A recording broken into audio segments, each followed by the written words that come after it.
శ్రీ మహాగణాధిపతయే నమః. శ్రీమాత్రే నమః. మాచిరాజ్ భక్తి ప్రేక్షకులందరికీ నమస్కారం. ఈనాటి దినఫలం కార్యక్రమంలో ముందుగా నేటి పంచాంగ వివరాలు పరిశీలిద్దాం.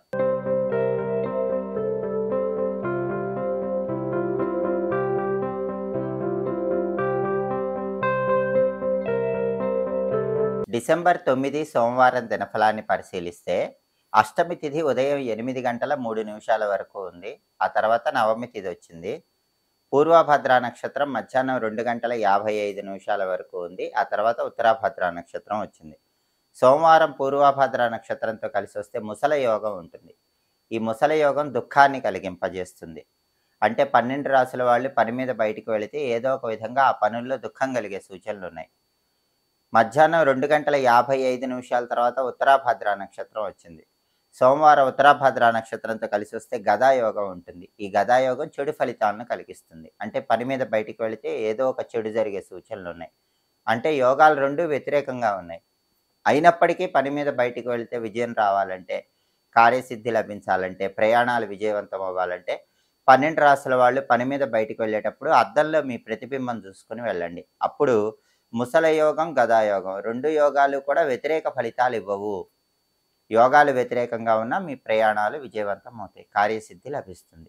అలాగే వీలైతే ఆవుకు అరటిపండు తినిపించి వెళ్ళటం ద్వారా కూడా ఈ యోగాల వల్ల వచ్చే చెడు ఫలితాల నుంచి బయటపడవచ్చు. అలాగే రాశిచక్రం చార్ట్లో గ్రహాల స్టేటస్ తీసుకుంటే సోమవారానికి అధిపతి అయిన చంద్రుడు కుంభరాశిలో శనింట్లో శత్రువు ఇంట్లో ఉన్నాడు. కాబట్టి 12 రాశుల వాళ్ళకి కొద్దిగా మానసిక అశాంతి, ఒత్తిడి, అలజడి ఉంటాయి. వాటి నుంచి బయటపడే ప్రయత్నం చేయాలి. అలాగే పూర్వభద్ర నక్షత్రానికి అధిపతి అయిన గురువు వృషభ రాశిలో శుక్రుడి ఇంట్లో శత్రువు ఇంట్లో ఉన్నాడు. కాబట్టి 12 రాశుల వాళ్ళు కూడా ధన సంబంధమైన వ్యవహారాల్లో అప్రమత్తంగా ఉండాలి.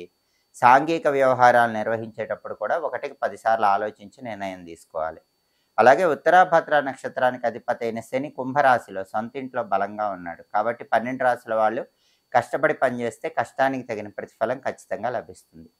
అలాగే నక్షత్ర బలాన్ని బట్టి కొన్ని ముఖ్యమైన పనులు చేసుకోవచ్చు. ప్రధానంగా పూర్వభద్ర నక్షత్రం మధ్యాహ్నం 2 గంటల 55 నిమిషాల వరకు ఉంది. ఈ పూర్వభద్ర నక్షత్రం ఉన్న సమయంలో ప్రధానంగా ఎవరైనా సరే బోరింగ్ పనులు చేసుకోవచ్చు. తోటలు, ఉద్యానవనాలు పెంచడానికి పూర్వభద్ర మంచిది. అలాగే మంత్ర విద్యలు గురువుల దగ్గర నేర్చుకోవటానికి కూడా ఈ నక్షత్రం మంచిది. గ్రహదోషాలు ఉన్నవాళ్ళు ఆ గ్రహదోషాలు పోగొట్టుకోవటానికి చేసే ప్రత్యేకమైన దానాలకు కూడా పూర్వభద్ర మంచిది. గ్యాంబ్లింగ్లో ఇన్వెస్ట్మెంట్లు చేయడానికి కూడా పూర్వభద్ర నక్షత్రం మంచిది. కోర్టుపరమైన వ్యవహారాలకు అనుకూలం. అలాగే ఎదుటి వాళ్లకు మాయమాటలు చెప్పి నమ్మించడానికి కూడా పూర్వభద్ర నక్షత్రం మంచిది. ఒక్కొక్కసారి మోసం చేసైనా సరే ఎదుటి వాళ్ళ మీద విజయం సాధించాల్సి వస్తుంది. అలా మోసం చేసైనా ఎదుటి వాళ్ళ మీద విజయం సాధించడానికి చేసే ప్రయత్నాలకు పూర్వభద్ర నక్షత్రం అనుకూలిస్తుంది. కాబట్టి మధ్యాహ్నం 2 గంటల 55 నిమిషాల్లోపు పూర్వభద్ర నక్షత్రం ఉన్నప్పుడు ఈ పనులు చేసుకోవాలి. మధ్యాహ్నం 2 గంటల 55 నిమిషాల తర్వాత ఉత్తరాభద్ర నక్షత్రం వచ్చింది. ఈ ఉత్తరాభద్ర నక్షత్రం ఉన్న సమయంలో కూడా కొన్ని పనులు చేసుకోవచ్చు. నామకరణం, సీమంతం లాంటి కార్యక్రమాలు చేసుకోవచ్చు. చెవులు కుట్టించవచ్చు. యాత్రలకు వెళ్ళటానికి మంచిది. సర్జరీలు చేయటానికి, చేయించుకోవటానికి ఉత్తరాభద్ర చాలా మంచిది. అలాగే కొత్తగా వాహనాలు కొనుగోలు చేయటానికి, కొత్తగా కొన్న వాహనాలు మొదటిసారి వినియోగించడానికి కూడా ఉత్తరాభద్ర నక్షత్రం మంచిది. ఎవరికైనా అధికార పదవులు స్వీకరించాల్సిన పరిస్థితి ఉంటే మీరు ఆ అధికార పదవి స్వీకరించడానికి కూడా ఉత్తరాభద్ర నక్షత్రం మంచిది. అలాగే మంత్ర విద్యలు గురువుల దగ్గర నేర్చుకోవడానికి కూడా ఉత్తరాభద్ర నక్షత్రం అనుకూలిస్తుంది. కాబట్టి నక్షత్ర బలాన్ని బట్టి ఈ ముఖ్యమైన పనులన్నీ చేసుకోవచ్చు. అలాగే ఈనాటి దినఫలం కార్యక్రమంలో 12 రాశుల వాళ్ళ రాశి ఫలితాలు ఏ విధంగా ఉన్నాయో ఇప్పుడు మనం పరిశీలిద్దాం. ముందుగా మేషరాశి. మేషరాశి వాళ్ళకి ఈరోజు శరీర పీడ కొద్దిగా ఉంటుంది, ఉత్సాహ భంగం ఉంటుంది. కాబట్టి శరీరానికి సంబంధించిన ఆరోగ్య వ్యవహారాల్లో అప్రమత్తంగా ఉండాలి. వేళకు ఆహారాన్ని స్వీకరించడం, సరైన సమయానికి నిద్రించడం అవసరం. అలాగే ఉత్సాహం తక్కువగా ఉంటుంది. ఉత్సాహాన్ని పెంచుకునే ప్రయత్నం చేయటం మేషరాశి వాళ్ళకి అవసరం. తదుపరి వృషభ రాశి. వృషభ రాశి వాళ్ళకి ఈరోజు ఆరోగ్యపరంగా చాలా చక్కగా ఉంటుంది. అనారోగ్యాలు తొలగిపోతాయి. ప్రతి పనిలో కూడా ఉత్సాహం ఉంటుంది, ఉల్లాసం ఉంటుంది. అలాగే నూతన వస్త్ర లాభం ఆనందాన్ని కలిగింపజేస్తుంది. ఆర్థిక, ఆరోగ్య, కుటుంబ వ్యవహారాల్లో వృషభ రాశి వాళ్ళకి ఈరోజు చక్కటి అనుకూల ఫలితాలు కనిపిస్తున్నాయి. తదుపరి మిథున రాశి. మిథున రాశి వాళ్ళకి ఈరోజు ప్రతి పనిలో ఉత్సాహం ఎక్కువగా ఉంటుంది. అలాగే ప్రతి పనిలో కూడా మంచి పురోభివృద్ధిని సాధిస్తారు. అనుకున్న పనులు అనుకున్నట్లు పూర్తి చేసుకోగలుగుతారు. సన్మానాలు, సత్కారాలు లాంటివి జరిగే సూచనలు కూడా మిథున రాశి వాళ్ళకి కనిపిస్తున్నాయి. తదుపరి కర్కాటక రాశి. కర్కాటక రాశి వాళ్ళకి ఈరోజు కుటుంబ సౌఖ్యం ఉంటుంది. కుటుంబంలో విభేదాలన్నీ కూడా సమసిపోతాయి. కుటుంబ జీవితం ఆనందదాయకంగా ఉంటుంది. విద్యాపరంగా మంచి పురోభివృద్ధి ఏర్పడుతుంది. శాంతి, సౌఖ్యము లభించే సూచనలు కర్కాటక రాశి వాళ్ళకి ఎక్కువగా ఉన్నాయి. తదుపరి సింహరాశి. సింహరాశి వాళ్ళకి ఈరోజు గృహంలో శుభ కార్యక్రమాలు నిర్వహించడానికి చేసే ప్రయత్నాలు చక్కగా అనుకూలిస్తాయి. శుభ కార్యక్రమ నిమిత్తమై ధనం కోసం ప్రయత్నిస్తే ఆ ధనం కూడా లభించే సూచనలు ఎక్కువగా ఉన్నాయి. తదుపరి కన్యారాశి. కన్యారాశి వాళ్ళకి ఈరోజు ప్రధానంగా ఏ పని ప్రారంభించినా కూడా ఆ పనిలో చక్కటి పురోభివృద్ధి ఏర్పడుతుంది. అనుకున్న పనులు అనుకున్నట్లు పూర్తి చేసుకుంటారు. కార్యసిద్ధి లభిస్తుంది. తదుపరి తులారాశి. తులారాశి వాళ్ళకి ఈరోజు కుటుంబ పరంగా చక్కటి సౌఖ్యం ఏర్పడుతుంది. కుటుంబ సమస్యలన్నీ కూడా ఒక కొలిక్కి వస్తాయి. కుటుంబ జీవితం ఆనందదాయకంగా ఉంటుంది. కుటుంబంలో విభేదాలన్నీ తొలగిపోయి కుటుంబ సభ్యులందరూ ఒకే మాట మీద నిలబడతారు.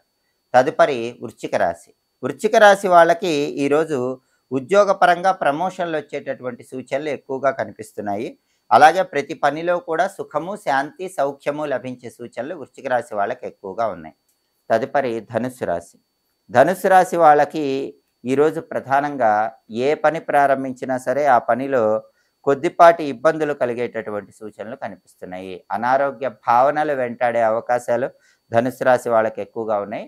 ప్రయాణాలు చేసేటప్పుడు దెబ్బలు తగిలే సూచనలు ఎక్కువగా ఉన్నాయి. కాబట్టి గాయాలు, దెబ్బలు తగలకుండా తగినంత అప్రమత్తంగా జాగ్రత్తగా ప్రయాణాలు చేయాలి. వెల్లుల్లి రెబ్బ దగ్గరుంచుకోవటం మంచిది. ప్రయాణం చేసేటప్పుడు దుర్గాదేవి కుంకుమ బొట్టు ధరించి ధనుసు రాశి వాళ్ళు ఈరోజు ప్రయాణాలు చేయాలి. తదుపరి మకర రాశి. మకర రాశి వాళ్ళకి ఈరోజు కుటుంబంలో శుభ కార్యక్రమాలు నిర్వహించడానికి చేసే ప్రయత్నాలు చక్కగా అనుకూలిస్తాయి. శుభ కార్యక్రమ నిమిత్తమై ధనం కోసం ప్రయత్నిస్తే ఆ ధనం కూడా లభించే సూచనలు మకర రాశి వాళ్ళకి ఎక్కువగా ఉన్నాయి. తదుపరి కుంభరాశి. కుంభరాశి వాళ్ళకి ఈరోజు బంధుమిత్రులతో అకారణంగా గొడవలు ఏర్పడే సూచనలు కనిపిస్తున్నాయి. కాబట్టి బంధువులతో కానీ మిత్రులతో కానీ మాట్లాడేటప్పుడు జాగ్రత్తగా ఆలోచించి మాట్లాడే ప్రయత్నం చేయాలి. తదుపరి మీనరాశి. మీనరాశి వాళ్ళకి ఈరోజు విశేషమైన ధనలాభం కలుగుతుంది. ఆదాయ మార్గాలు పెరుగుతాయి. ప్రతి పనిలో కూడా మంచి పురోభివృద్ధి కలిగే సూచనలు మీనరాశి వాళ్ళకి ఎక్కువగా ఉన్నాయి. 12 రాశుల వాళ్ళు అనుకున్న పనులు అనుకున్నట్లు పూర్తి కావాలంటే సోమవారం కాబట్టి పరమశివుడికి సంబంధించిన ఓం శశిశేఖరాయ నమః అనే మంత్రాన్ని 21 సార్లు చదువుకొని పని మీద బయటికి వెళ్ళాలి. ఓం శశిశేఖరాయ నమః. ఈ మంత్రం 21 సార్లు చదువుకుని వెళితే ఆ చంద్రశేఖరుడి అనుగ్రహం వల్ల వృత్తి, ఉద్యోగ, వ్యాపార రంగాల్లో 12 రాశుల వాళ్ళకి అనుకూలత ఏర్పడుతుంది. ఆర్థిక, ఆరోగ్య, కుటుంబ వ్యవహారాల్లో విజయం వరిస్తుంది. అనుకున్న పనులు అనుకున్నట్లు పూర్తి చేసుకోగలుగుతారు. అలాగే సోమవారం కాబట్టి ఉదయం 6 నుంచి 7 మధ్యలో, మధ్యాహ్నం 1 నుంచి 2 మధ్యలో, రాత్రి 8 నుంచి 9 మధ్యలో చంద్రహోర ఉంటుంది. ఈ చంద్రహోరలో కొన్ని ముఖ్యమైన పనులు చేసుకోవచ్చు. కొత్తగా ఉద్యోగంలో చేరటానికి చంద్రహోర మంచిది. వ్యవసాయానికి సంబంధించిన ముఖ్యమైన పనులు చేయడానికి చంద్రహోర అనుకూలిస్తుంది. తోట పనులకు అనుకూలం. స్త్రీలను కలిసి ముఖ్యమైన చర్చలు చేయటానికి చంద్రహోర చాలా మంచిది. అలాగే ఇంటికి సంబంధించిన ముఖ్యమైన పనులు చేయడానికి చంద్రహోర అనుకూలం. బావులు, చెరువులు ఇలాంటివి తవ్వించడానికి కూడా చంద్రహోర మంచిది. కొత్తగా కొన్న ఆభరణాలు ధరించడానికి చంద్రహోర అనుకూలిస్తుంది. వెండి పాత్రలు మొదటిసారి ఉపయోగించుకోవటానికి, వెండి పాత్రలో ఆహారం స్వీకరించడానికి చంద్రహోర అనుకూలిస్తుంది. తెలుపు వస్తువులకు సంబంధించిన వ్యాపారాలు ప్రారంభించడానికి కూడా చంద్రహోర అనుకూలం. స్థల మార్పులకి అంటే ఉన్న ప్రాంతం నుంచి, ఉన్న చోటు నుంచి వేరే చోటుకు వెళ్ళటానికి చేసే ప్రయత్నాలకు కూడా చంద్రహోర చాలా మంచిది. హోరాకాలాన్ని బట్టి ఈ పనులు చేసుకుంటే ఉత్తమ ఫలితాలు సిద్ధింపజేసుకోవచ్చు. ఇవి ఈనాటి దినఫలం కార్యక్రమంలో ముఖ్యమైన అంశాలు. మళ్ళీ తదుపరి దినఫలం కార్యక్రమంలో తిరిగి కలుసుకుందాం. మా వీడియోస్ మీకు నచ్చినట్లయితే మా ఛానల్ని లైక్ చేయండి, కామెంట్ చేయండి. మా ఛానల్ వీడియోస్ 10 మంది మిత్రులకు షేర్ చేయండి. మా ఛానల్ని సబ్స్క్రైబ్ చేసుకోండి. పక్కనున్న బెల్ సింబల్ నొక్కటం మాత్రం మర్చిపోకండి. సర్వే జనాః సుఖినో భవంతు. స్వస్తి.